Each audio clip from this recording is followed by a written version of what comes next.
Pagbati po mga kababayan, patuloy po kayong nakikinig sa tinig ng Karunungan Senator Marcoleta. Papalitan na nga ba si Senator Ping Lacson? Aba, yan ang pinakahahangad po ng karamihan sa mamamayang Pilipino. Isipin ba naman ninyo mga kababayan, ilang buwan na mula nang mapalitan ni Lacson si Marcoleta, hanggang ngayon po, wala pa ring matibay na resulta ang nailalabas ng kanyang komite. Ang totoo, naunahan pa nga siyang maglabas ng minority report nila Senator Rodante Marcoleta, na doon sa minority report na yon talagang napahiya ng todo si Lacson. Alam niyo kung bakit? Isipin mo, ikaw yung Senate Blue Ribbon Committee Chair. Ikaw yung humahawak sa isang makapangyarihang komite sa Senado at Gobyerno ng Pilipinas, pero naunahan ka ng kapwa mo senador na dun sa minority report na inilabas ni Senator Rodante Marcoleta, nandun yung mga malalaking tao na dapat ay ipatawag at paimbestigahan. Hindi ko na ginamit yung terminong mapanagot, paimbestigahan na lang. Bakit? Kasi yung malalaking tao po na yun lang naman yung mga taong hindi kayang ipatawag at hindi kayang imbestigahan ni Lacson dyan sa kanyang komite. Nagiging matapang lang at malakas ang loob ni Lacson bilang chairman ng Senate Blue Ribbon Committee kapag ka maliliit na tao ang kanyang ipapatawag, kagaya ng mga kontraktor, kagaya ng mga DPWH official. Pero kapag ka ang masasagasaan na, yung mga kino-cover up niya, tameme na siya. Bumabahag na. Yung isang ping ay nagiging pinky na. Di po ba? At alam nyo mga kababayan, mauunawaan natin bakit galit na galit at yamot na yamot itong si Lacson dyan sa minority report na yan. Alam nyo kung bakit? Yang report lang po kasi na yan ang naghayag sa lantarang pagsisinungaling, lantarang panloloko ni Ping Lacson sa mamamayang Pilipino. Teka, baka sabihin, tinig, masyado namang mabigat yung paratang mo. Si Lacson, nagsinungaling sa Pilipino. Si Lacson, lantarang pinaglololoko ang Pilipino. Teka, hindi po tayo gumagawa lang o basta-basta nagko-komentaryo lang. Pakinggan po natin mismo at panoorin yung inihayag ni Senator Rodante Marcoleta kung bakit po niya o bakit po nila ginawa sa minority block yung minority report po na yan. Ito po, isang episode ng Saganang Mamamayan. Pakinggan po natin si Senator Marcoleta. Ano ba itong minority report na ito, Sen? Sa kabatiran lang po ng ating mga taga-subaybay at taga-pakinig. Tinawag naming, lalo na ako, tinawag kong minority report dahil wala pa nga silang majority report. Ayun. Hindi ko maintindihan kung bakit sinasabi nilang ang katapat niyan ay basura lang. Opo. Wala naman akong nakikita na dapat ay ituring na ito'y papunta lang sa basura. Oho. Sapagkat yung nilalaman nun, kung binasa nila, Hindi narinig binasa. ko si Senator Lacson, hindi man lang niya binasa. Hindi na po. Hindi nga rin po niya pinansin. Tama kayo.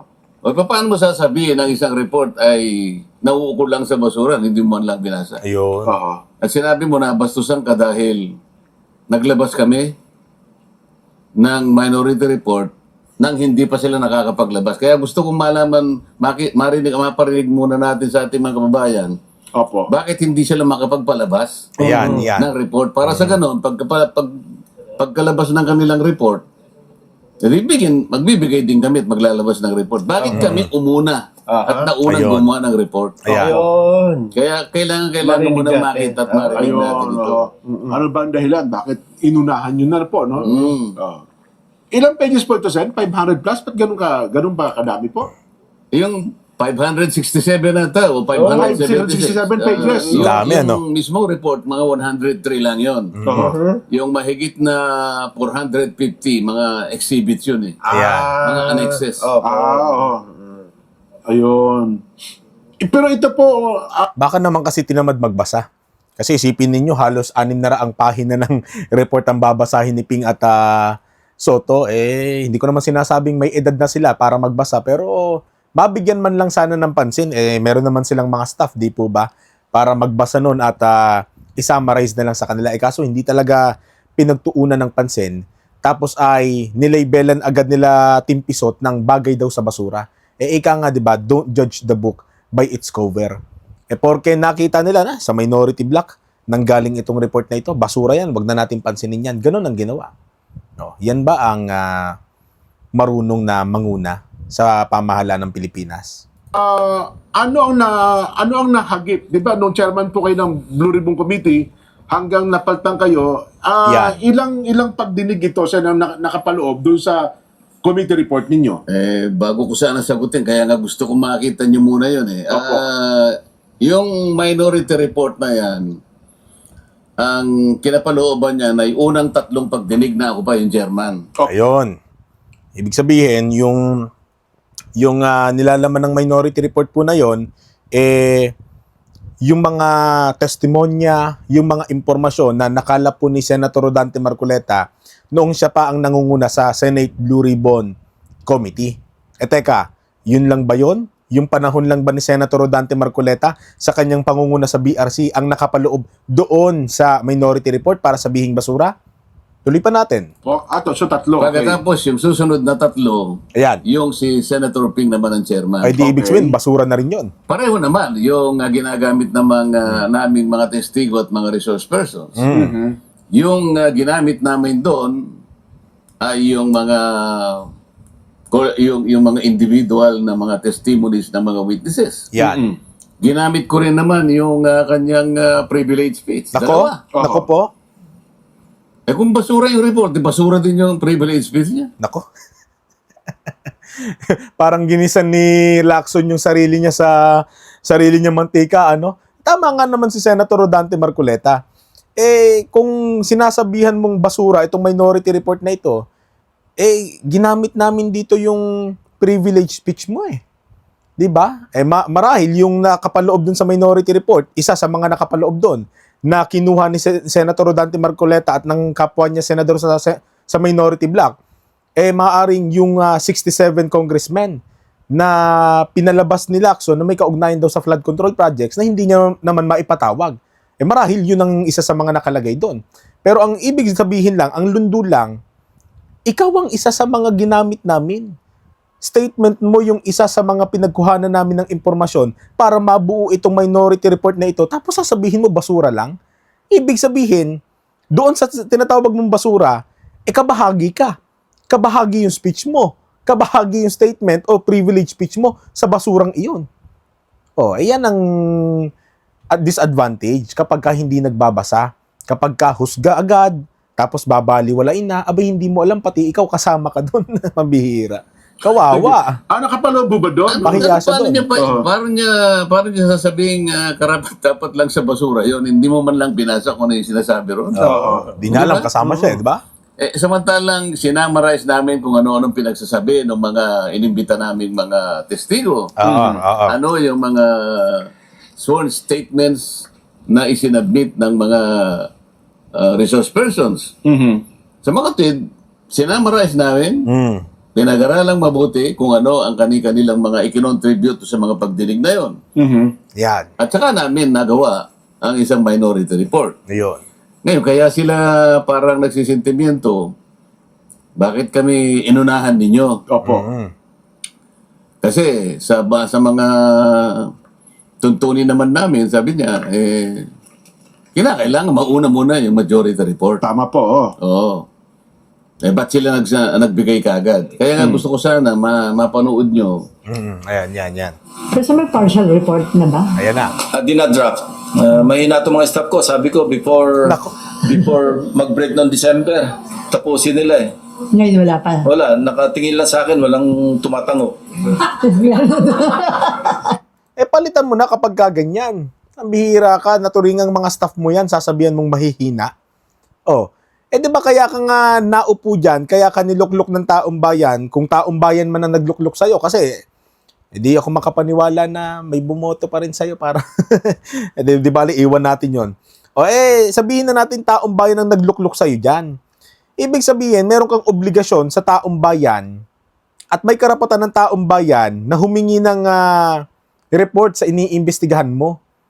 Tapos sasabihin mo ngayon sa taong bayan na mahihina itong staff ko Nakatingin lang sa akin, nakatitig. Nung hinihingian ko na, teka, kung mahina naman pala staff mo, bakit hindi mo palitan? Hindi mo ba iniisip yung delay? na, o teka, mga kasama, nade-delay na tayo sa trabaho kasi ang hihina ninyo. Di ba? Ang babagal ninyo, ang kukupad ninyo, may obligasyon tayo sa taong bayan sapagkat sila nagpapasahod sa atin. Bakit naman kukupad-kupad kayo? Wag naman kayo maging mahina. Diba? Kung sa ordinaryong trabaho nga, hinahanapan tayo ng kasipagan para matanggap tayo with pleasing personality pa. Sana naman, magpakita tayo ng kalidad na talagang karapat dapat tayong pasahurin ng taong bayan.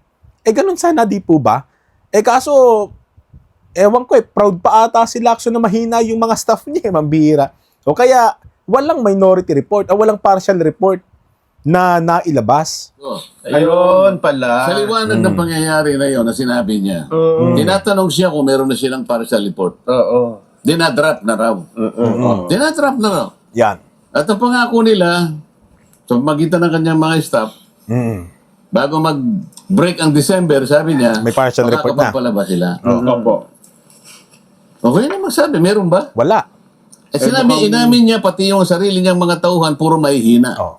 Diba? Kailan kayo maglalabas? Oo. Ayun. Yun ang pangako ni Lacson sa taong bayan before December break. Kasi syempre nag-adjourn ng Senate. 'Di ba? Magre-resume ang Senate etong January nga, nag-resume. Ngayon, before December break, nagsabi si Lacson na maglalabas na tayo ng partial reports. Yung partial reports na yon, mga kababayan, doon po nakalagay ang nilalaman ng partial reports na yon ay yung findings po nila, yung naging resulta, yung naging yung nakuha nilang mga impormasyon sa kanilang pag-iimbestiga sa Senate Blue Ribbon Committee dyan nga po sa flood control projects anomaly. Yung partial reports na yon, maaari nilang kunin yung mga impormasyon na nakuha ni Senator Rodante Marcoleta nung siya pa ang chairman hanggang sa si Lacson na ang pumalit.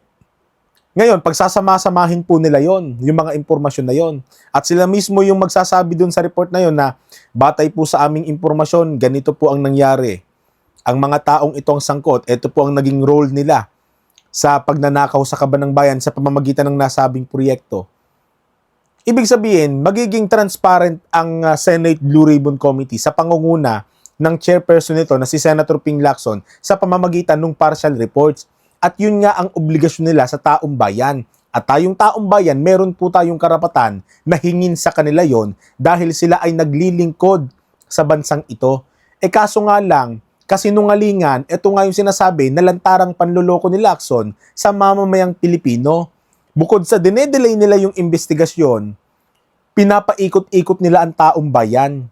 Sa pamamagitan ng pagpapaikot nila sa taong bayan, doon lalong natatagalan yung investigasyon.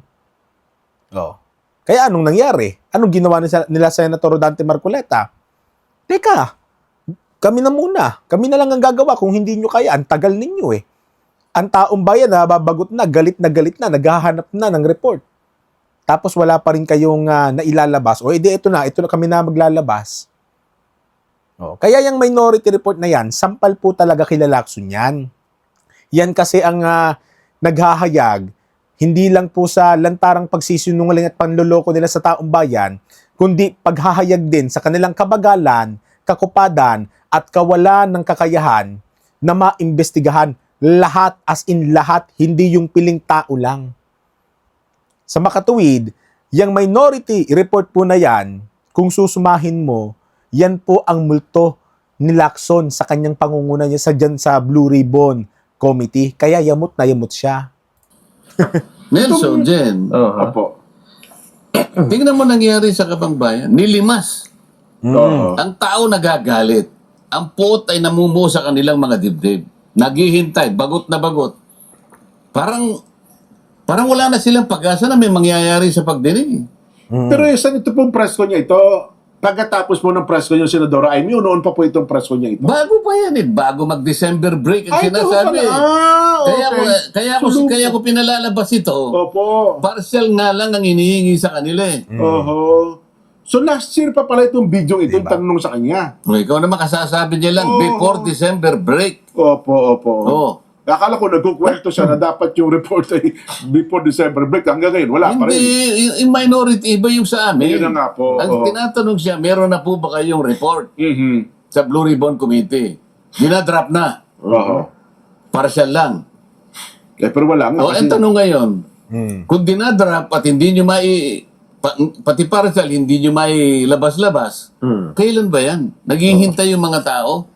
Oo. Ano, gusto nyo lang magsawa ang tao ng kaya hintay? Ayun. Para sa ganun, wala Mafatig. lang. Saka sasawa ng tao hanggang sa mawalan sila ng interes. Yun ba ang patakaran?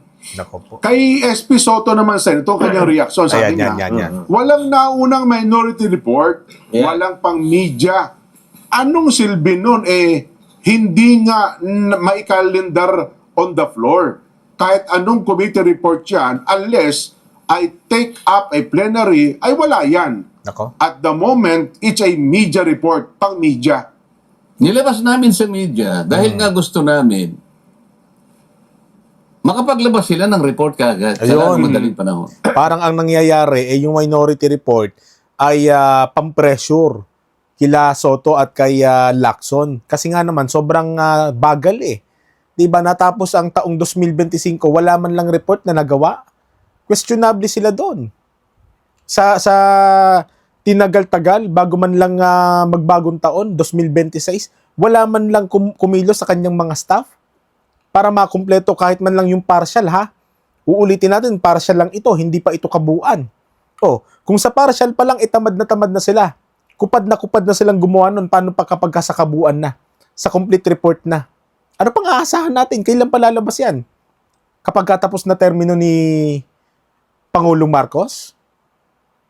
Oh, kaya yung minority report na yan, nagsisilbing pressure din kila Lacson yan. Hoy, umayos kayo sa inyong katungkulan.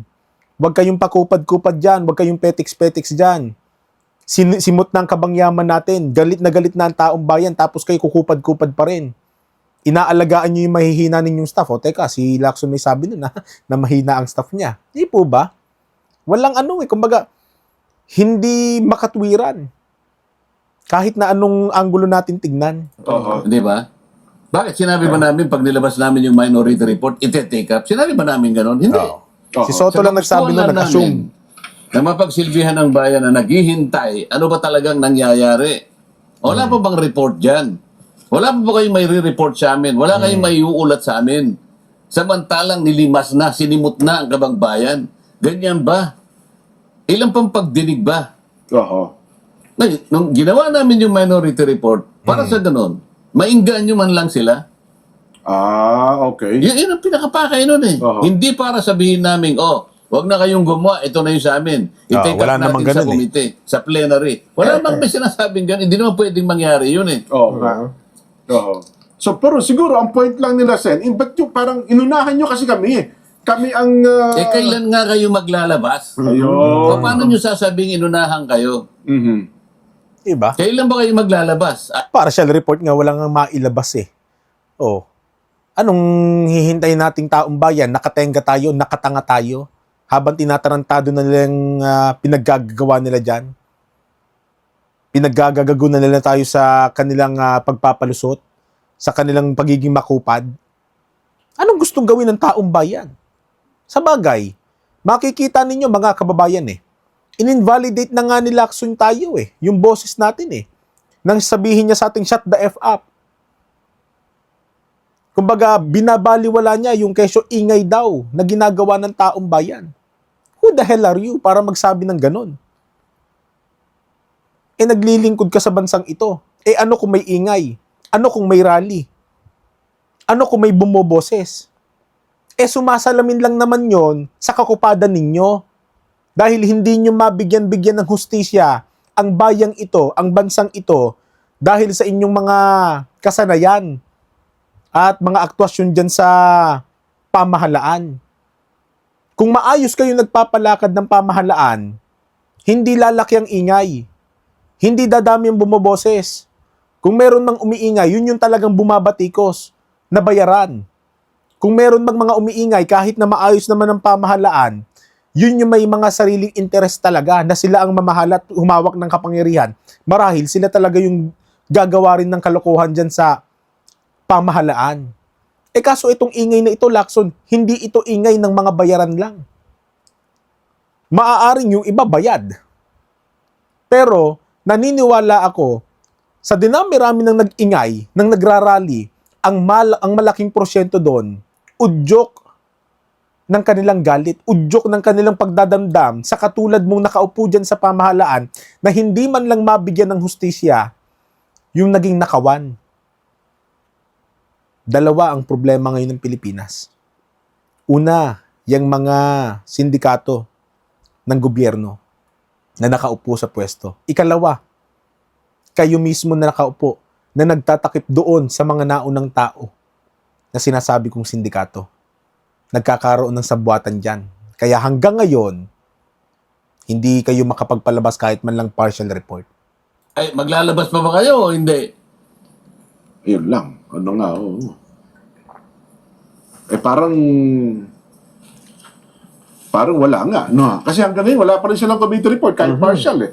Si dating Senador Franklin Drillo, Ako, isa pa ay yan. may komento rin dyan eh. Nag-comment din ba siya? Oo.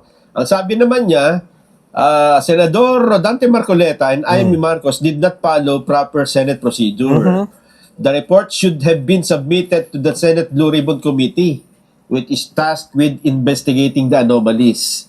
The procedure followed is not in accordance with the Senate procedure, and it is indeed discourteous to the Blue Ribbon Committee. Isa pa rin naman yan.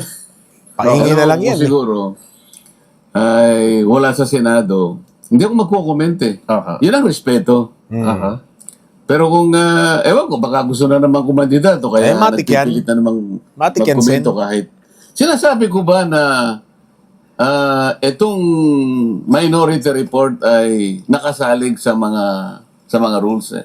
Di naman Kasi yung rules namin ay magbibigay ka ng concurring report or dissenting report kung tapos na yung majority. yung majority report. Yan.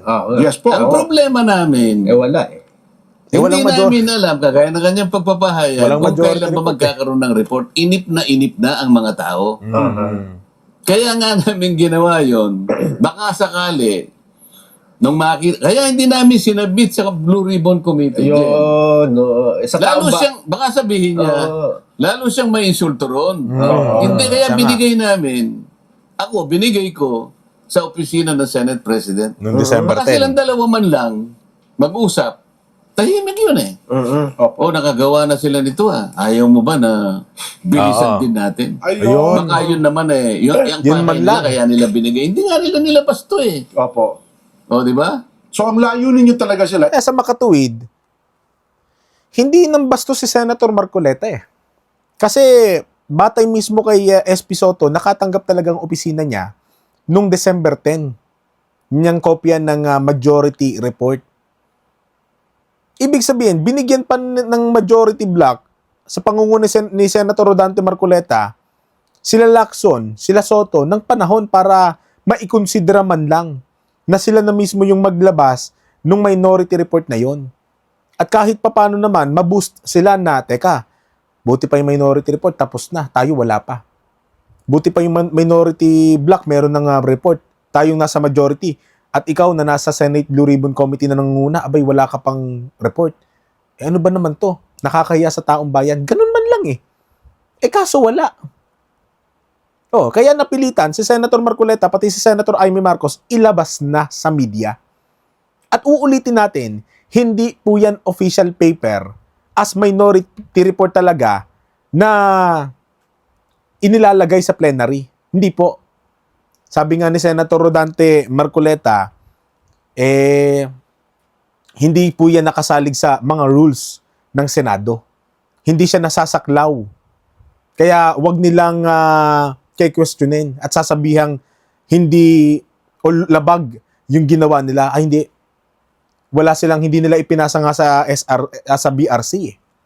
Di po, baka mabastusan lalo si Pinky, lalong mag-init ang ilong at kung ano pang masabi. Sila lang naman na nag-a-assume na yan ay isang official paper. Sila lang yon.